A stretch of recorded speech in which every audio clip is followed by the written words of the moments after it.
me to hawk Kangen water. I don't sell Kangen water machines. The Enagic company doesn't call me up and say, come on, sell more of our machines. I know the people that run the company, but I don't do Enagic events. I mean by Super Saturdays or things like this that are sponsored Enagic events. I do private events. I do a lot of events that a lot of Kangen water people are involved in. And I do it because I believe in it. What's the number one thing we tell cancer patients to do? No, we don't tell them to do anything. The number one thing that we recommend that we would do if we had cancer like someone, gotta be careful with this stuff,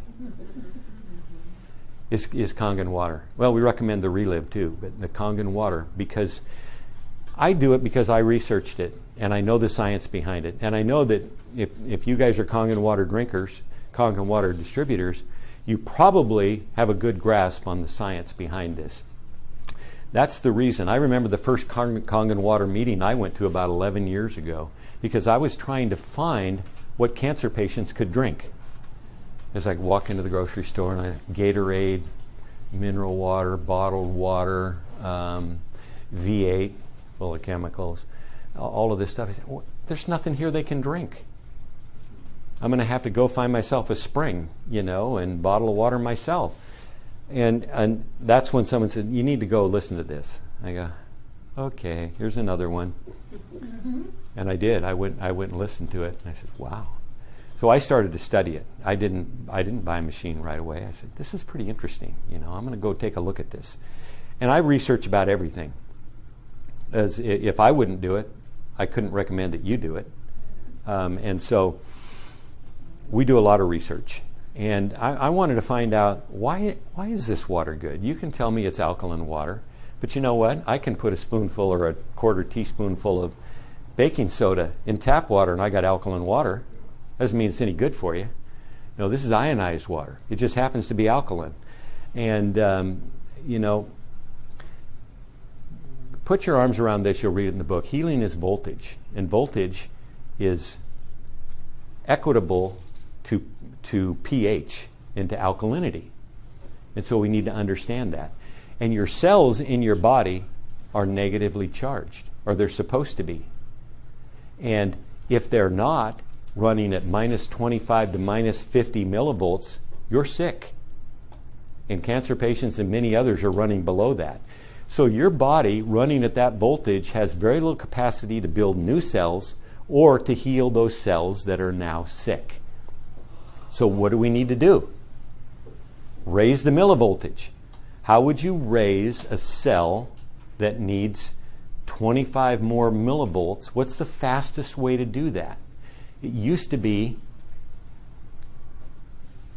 eating organic vegetables because they're very high in pH and they're loaded with nutrients. But because of that pH, it's the best way, doing a lot of those, to raise your cell voltage and to raise the pH of your body. Your blood's always going to stay at the same pH because if it doesn't, you're going to die.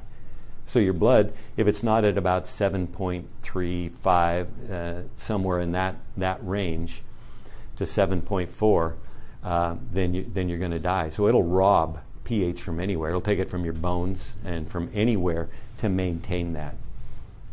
Why do we have osteoporosis? Our body starts to break down. So we need to raise that cell voltage. The best way in the world now to raise cell voltage is this. Can you imagine if this is running at minus 600 to minus 800, some don't get quite that high millivolts. Isn't that the best way if you're pouring that in your body to raise that cell voltage? It is by far. I mean, we learned about this from the Hunsakat people at the base of the Hindu Kush in the Himalayas. They drank glacier milk. What is glacier milk? And I know this to be true, if you went into a Hunsakat village up in the north of Pakistan, up in the mountains at 10,000 feet, and you got invited into the guy who runs the community, into his hut, he'd set 2 glasses of water in front of you. One would be clear, one would be gray and cloudy. Which one would you drink? Gray and cloudy. Gray and cloudy. That's the one I would drink. Why? Because it's ionized water. It's alkaline ionized water. What do you need to ionize water? You need minerals and you need power and water in the water. What happens when this pure water crashes down, when the snow melts, coming down the streams, down the mountains, under power, because it's rushing down the streams, it's picking up the minerals out of the sand and the rocks in the base. And so when the water reaches here, yeah, it's a little gray and cloudy, but it's very high alkaline, and it's running a high ORP, high negative ORP, because it's been ionized. That is the technology behind this in its simplest form. So the fastest way to bring up that cell voltage is by drinking Kangen water, by far. I've seen nothing else that remotely comes close. And I get people all the time saying, I have this machine, I know it's every bit as good, and it costs half the price. And I have to say, oh, really? Prove it. I have said, and I've gone on record, when someone shows me a machine that's as good as this one, I'll advertise it too. I've been saying that for 10 years. And there's not one. If there is, fine. I tell people to use it, but I have not found one that can compete. And I call it in the book the Rolls-Royce of water ionizers. And everyone wants to compare their machine to this one. Ours does what theirs does for half the price. Well, no, it doesn't. We've run into several machines, and people have said that actually harm people because the plates begin to break down. And they've actually poisoned people. I don't want one of those machines. So, and you only need one of them. I mean, you can have more if you like. And some people have them all over the place because it works. What it does works. That high pH is the way to bring that cell voltage up. But it's also the way in that process to bring an acidic body, an inflamed body, back to alkaline. Remember that newborn baby? We want to smell like that again. That's what we want to be. And in order to do that, we need to do the things that allow us to get there. That's all the 5 things that we covered, but we need to drink this water. Now, I've seen people go to a Kangen water meeting. All the while they're watching the demo, they're drinking Kangen water. Some of them will drink a half a gallon or more while they're sitting there. Next day you call them up, how you doing? Sick as a dog, I'm never drinking that water again. I say, good. They don't understand the detox that goes on. So many people are so toxic, we talked about our livers and all, so toxic that when you start pouring good stuff in there, your body starts to detox immediately. And if you detox too fast, we call it a Herxheimer reaction. Your body reacts. And you could be nauseous, you could be headachy, you could be lethargic. All of these things could take place, and they do if you try and detox too rapidly. That's why generally, depending on the person, some people can just drink the 9.5 right out of the chute, 9.5 pH. Other people, they got to start low at the 8.5 and work their way up. What about the 11.5? What do you think? Magic Company says don't drink it. Just watch your vegetables in it, right? Well, you should do that. First time I did that, I went, what? I put all my vegetables that I just bought at the store in a big sink full of 11.5 pH water, and I left it there for about 10 or 15 minutes, and I came back and I pulled them all out and I looked at the water and I said, what's that? Somebody pee in the water? It was dark yellow. Those were all the pesticides and herbicides that came off the produce. Wow. Did I say something? Oh, okay. So is it okay to drink a lot of the L5, 1.5? I was getting there. Oh, I'm sorry. No, good. I'm glad. Yeah. Like someone told me, oh, you can't do that. Yeah, I had to leave you in suspense because a lot of people say, don't do that. Don't do that. I'm not going to tell you to drink the 11.5 water, okay? Would I drink it? Oh, absolutely. And I have. I've drunk a lot of it. And we have seen that this is what often turns late-stage cancer patients. Because we're rebuilding the cells. Remember, we're lifting that cell voltage. We're alkalinizing an acidic body. we're pouring this water that doesn't stay in your stomach. It zooms out as fast as it can. It probably starts absorbing in your mouth and in your throat into the cells. It's because of that low rate of cells glomming onto each other, and it reduces the rouleau in your blood. Anyone know what that is? You ever see a picture of someone's blood where all the red blood cells start sticking together? They don't function as well. They don't carry oxygen as well, and you struggle and suffer with that. Gee, I've seen pictures of after people drank Kangen water, and guess what? The cells separate, especially the 11.5. They separate.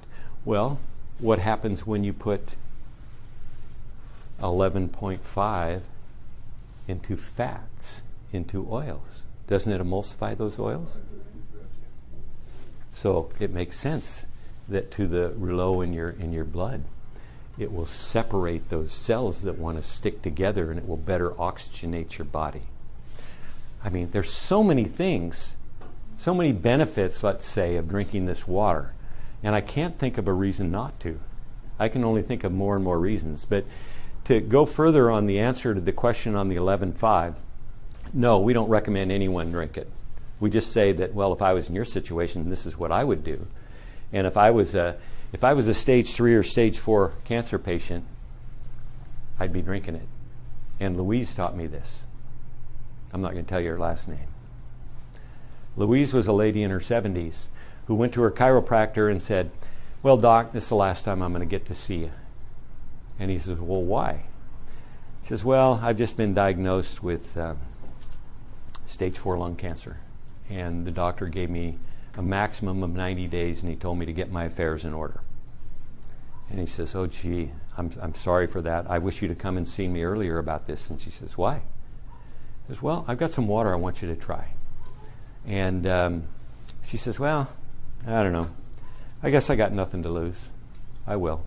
So she started drinking the 9.5 water and started to feel a little bit better. And she says, is this the strongest stuff you got? He says, well, no, we have the 11.5, but no one recommends that you drink that. That's for da-da-da-da-da. And she says, I got 90 days to live. What do I have to lose? She started drinking a gallon a day. 120 days, there was no cancer in her body. Her son had called her during that period saying he had just returned from the doctor. He had stage 4 Hodgkin's lymphoma. Doctor says, I'm going to die. I verified these stories, incidentally. These aren't just old myths. And she says, hold it. Hold where you are. I'm coming down to see you. And he was in Southern California. She packed up her machine. She went down to Southern California. They both drank the water. 90 days, he was back to work. No cancer in his body. So, no, I'm not going to tell you to drink this water. I'm going to tell you that I would. And if I were a stage 3 or stage 4 cancer patient, I would drink it, and I would drink lots of it. Normally, what we say is start out slowly, starting with, if you're up to the 9.5 and drinking a lot of 9.5, you want to get more and more as you can, then start drinking about 4 ounces 3 times a day of the 11.5, and the rest in 9.5. And then every 2 or 3 days, these are for people who are worried about Herxheimer's or detox reactions. And when you have stage 3 or 4 cancer patients, they're very sick and very toxic. And so we try and start them more slowly. If there's a Herxheimer reaction, we'll back off a little bit, but we'll increase by another 4 ounces about every 2 or 3 days, or whatever can be tolerated, until we get to drinking all 11.5 all day. And if you can get to a gallon, it's better. If you can't, get to what you can get to. Do it for 90 days. And then in 90 days, we revisit it. We've never seen anyone harmed by taking something this high a pH. 11.5 is a high pH because it is 100 times more alkaline than the 9.5 water. But I have seen cancer patients use cesium chloride.